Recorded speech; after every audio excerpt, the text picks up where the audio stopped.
One last slide, very special information, though it's difficult information. I told you about the devastating impact of the Great Flood of 1862, how a lot of these folks had to steal to survive. Some of these native folks, they just went into kind of low-level and not too violent outlawry. They would kind of show up in the middle of the night, try to steal a couple cows and horses, and then get away before anybody sees them.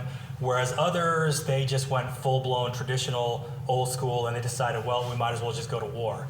So when those folks would encounter, one of these invaders in their land, sometimes they would just rob them and kill them, not for the sake of doing a crime, but for the sake of, culturally speaking, in these pre-Columbian societies, it is perfectly acceptable in war to sustain yourself off of the enemies that you destroy. Well, this creates a huge reaction from the Anglo and Mexican American residents of this area. So settler militias start getting organized, and people start going after the Mojave Nation, and they start going after Paiutes, and they start going after Chemehuevis. Now, so far, my research has shown me that of the native bands that were involved in the fighting in this area in that time, the Chemehuevi were the only ones who were willingly hostile. That's saying that I'm not saying they started the big war, but as far as the little war, that particular bracket in years, in that time period, they started it. They must have been absolutely desperate because they're not just going after Anglo-Americans and Mexican-Americans, they're going after other natives, and they're especially hard on the Mojave and the Paiute. So for about 3 years, there is fighting exclusively between those nations in the Mojave Desert that's got absolutely nothing to do with the United States or secession or anything like that. But that whole time, there are still settler militias going around doing massacres of native villages, and it was absolutely devastating. So because of the violence that is happening in some of their traditional homelands, the Marenga people decide to move a little bit far, closer to the coast, and they set up shop in the jurisdiction of the San Bernardino Agency.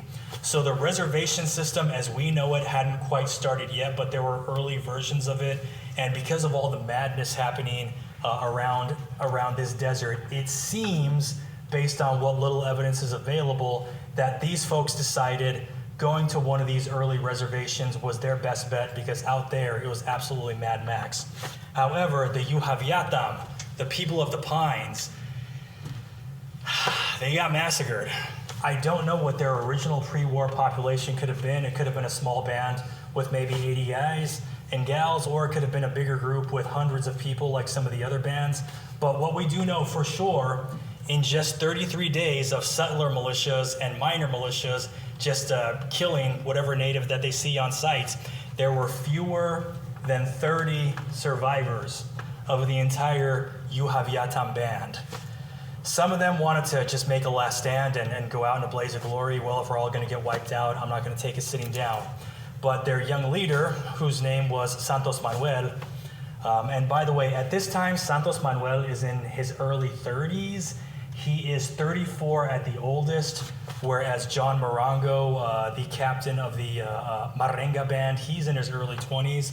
What kind of environment are these people existing in where your elders and the people in charge, your most senior people in charge, are the folks in their 20s and 30s? What does that say about life expectancy in your civilization? Absolutely incredible. Santos Manuel, he was a visionary. He said, look, if we fight, we're not going to make it. We have to just get out of here. We have to go now. So he organizes the last survivors of the Yuaviatam, and then they flee overnight down from the mountains, and they set up shop in the hills just northeast of San Bernardino City today. They're not in the spot where we know them to be today because they picked a nice spot that they were actually able to farm and make a living in. And then later, the locals took that spot away from them and gave them a crappier spot in the hills immediately north of town. But that reservation that they were sent to north of town is the same location that they are in today. The Marenga, we know these people as the Morongo Band of Mission Indians. And the Yuaviatam, nowadays they go by the name of Yamava, but we used to know them as the San Manuel Band of Mission Indians. And when they affiliated in the 1870s, they were given the option of a name. What are we going to call you?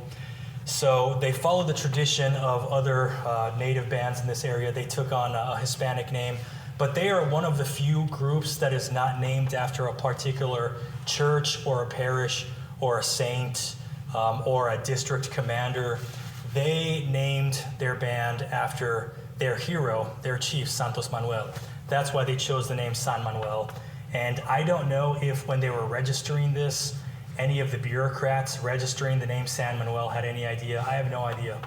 I have no idea about any of that, but that is what happened to these people who lived here during the American Civil War.